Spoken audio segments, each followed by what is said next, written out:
I've never had the best of luck with guys. I appear to have poor taste when it comes to dating. After separating for good from my kid's father after 5 years, I was ready to just be myself. About 3 months of being a single mother, my neighbor approached me stating that a friend of his, Steve, would like to meet me.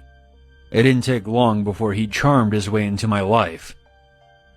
The first 6 months were amazing, but he began to drink more and more, and each time he would get extremely agitated. He would start fights with random people, and even some of our friends. Slowly, our friends would stop coming around, knowing how Steve got when he drank. This, however, did not stop him from drinking. But now all the anger was aimed at me. It took roughly 6 to 8 months of buildup, from name-calling and shoving to punching and choking. Suddenly, this became a very abusive relationship. One time, I escaped out of the bathroom window. He later found me by beating up a friend of mine until he told him where I was. Steve began stripping all of my clothes off in a drunken rage while laughing at me and challenging me to go ahead and try to escape while I was naked. The last night of abuse was by far the worst.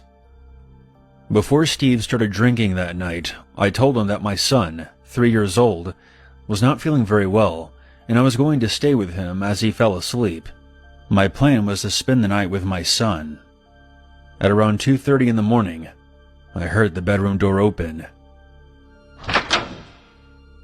I lied there pretending to be asleep. Several seconds went by.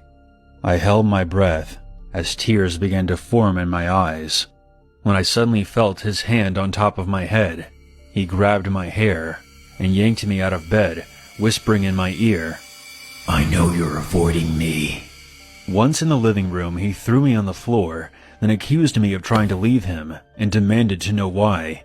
Before I could answer, he angrily came to the conclusion that it was another man. "I swear to God, if I catch you with another man, I'll kill you and him." He was obviously more drunk than normal. He punched and kicked me a couple of times, and I fell to the floor.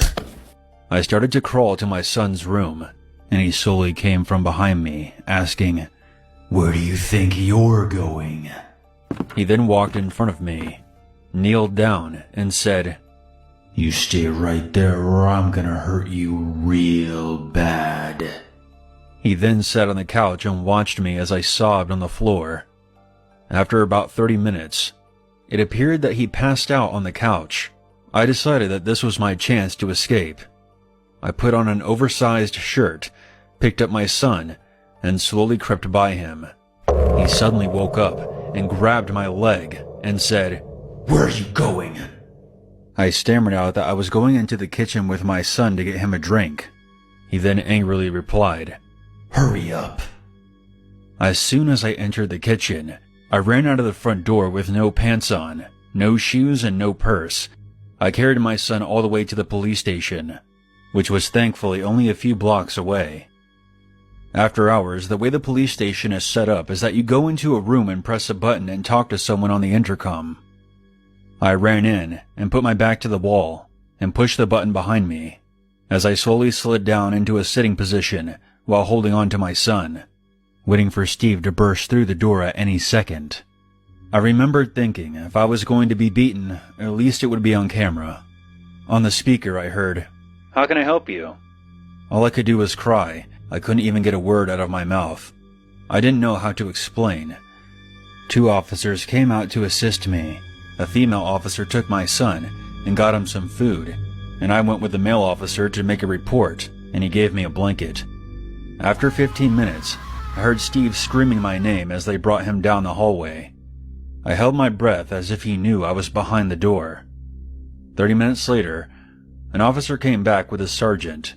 At first, I thought they were going to tell me to go back home and gather my belongings while Steve was being held in custody. Instead, they asked me more questions about his anger issues and if there had been any previous fights. I explained to them Steve's alcohol problem and how he had become increasingly more abusive. They then showed me a list in Steve's handwriting detailing how he would dismember my body in a good spot where I would be buried without being found. He also had possible dates written down with past dates crossed out. I couldn't breathe when I read this, and by this point tears were streaming down my face. I looked at the cop and asked, "What does this mean?" He looked back at me and said, "It means you're lucky." Steve was charged with attempted murder, kidnapping, and assault. I left back home to Arizona before the trial started, but gave a detailed statement before I left. Steve, of course, pled not guilty, but in the end, he received 2 years in prison.